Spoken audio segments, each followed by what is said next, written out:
Hello everyone, ఒకసారి question observe చేయండి. 1/2 + 1/3 + 1/2 + 1/4 ఈ విధంగా ఇచ్చాడు. దీన్ని ఎలా సాల్వ్ చేయాలంటే అబ్జర్వ్ చేయండి.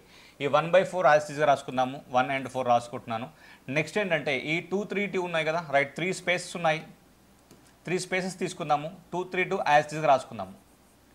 సో నెక్స్ట్ ఏమవుతుందంటే బాగా అబ్జర్వ్ చేయండి. వన్స్ ఉంటే ఏం చేయాలో తెలుసుకున్నాము. ఇక్కడ 1 కాకుండా వేరే వాల్యూస్ ఉన్నాయి కాబట్టి బాగా అబ్జర్వ్ చేయండి. ఈ రెండింటిని మల్టిప్లై చేయాలి. 2 4s 8, 2 4s 8 + 1 9.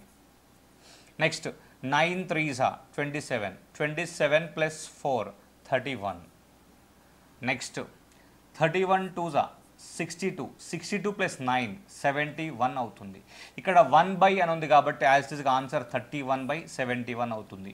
ఒకవేళ 1 + 1/, అని ఉంటే 71/31 అయ్యేది. ఇప్పుడు ఆన్సర్ ఏంటంటే 31/71 అవుతుంది. ఈ విధంగా చేసుకోవచ్చు. Thank you.